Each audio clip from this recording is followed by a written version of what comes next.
जय श्री कृष्ण।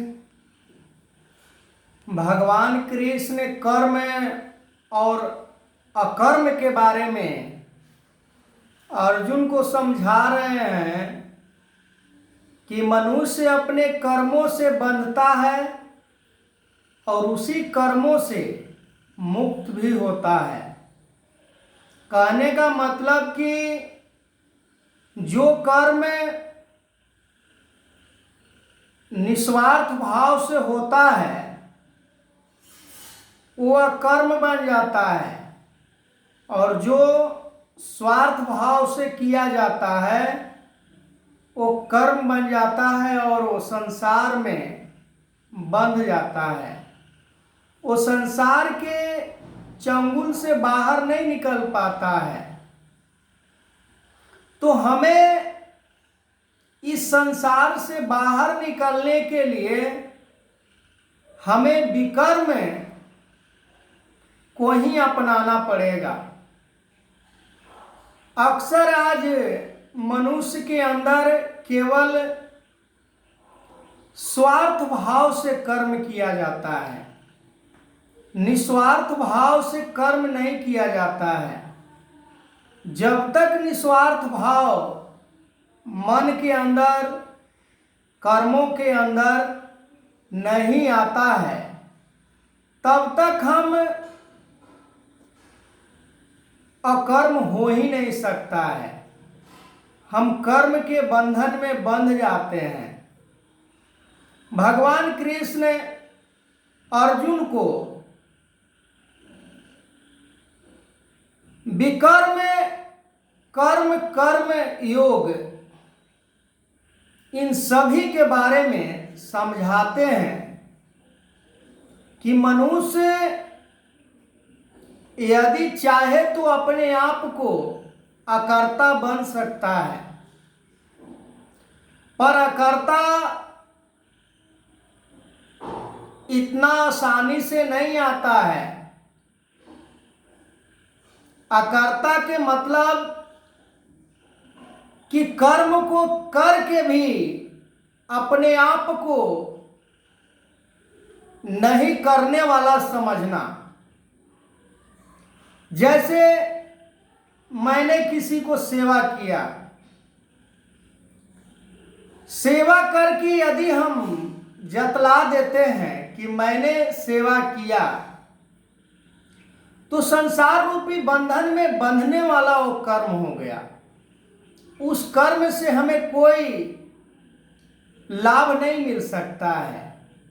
यदि लाभ भी मिलेगा तो संसारिक चीज ही हमें मिलेगा, बाकी दैविक गुण हमें प्राप्त नहीं हो सकता है। दैविक गुण को प्राप्त करने के लिए हमें अकर्ता होना पड़ेगा। कर्ता मन के अंदर लेश मात्र भी नहीं होनी चाहिए। पर आज छोटी छोटी कर्म को करके भी आज इंसान इतना बड़ा अपने आप को दिखाता है कि जैसे लगता है कि कितना बड़ा वो किसी के ऊपर उपकार कर दिया। यदि अकर्ता भाव को यदि जानना है और देखना है तो उन हनुमान जी से सीखा जा सकता है कि जब भगवान राम हनुमान के सेवा से प्रसन्न हो गए तो राम कहते हैं हनुमान जी से कि हनुमान, जो अगर आप मांगोगे वो मैं आपको दूंगा। मैं अति प्रसन्न हूं आपके कर्मों से। पर हनुमान कहते हैं कि मैंने तो कुछ किया ही नहीं प्रभु, जो कुछ भी किए सो आप किए, मैंने कुछ नहीं किया। पर हम छोटा सा भी काम करके कहते हैं कि मैंने ही किया, किसी से होने वाला ये नहीं था, मैं नहीं होता तो ये काम होने वाला भी नहीं था।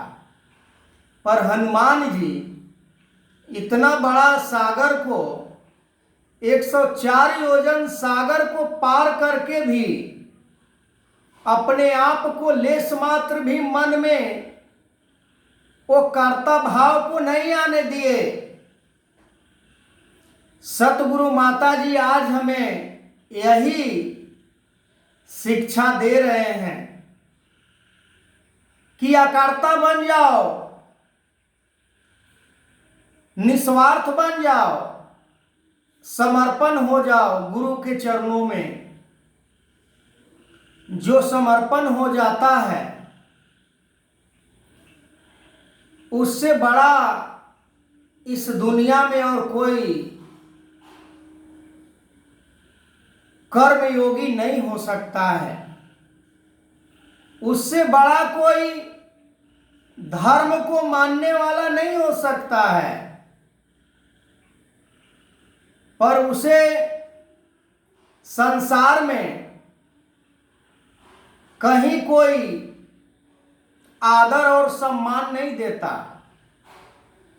क्योंकि वो समर्पण हो गया है। उसके पास कुछ नहीं बच जाता है। पर संसार जिसके पास सांसारिक उपलब्धि है उसी को आज महत्व देता है। बड़े बड़े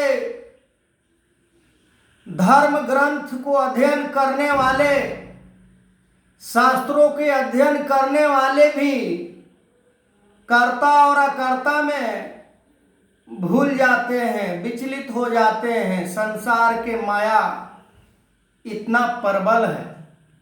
आगे मैं इस वीडियो को कंटिन्यू करूंगा। तब तक के लिए जय श्री कृष्ण।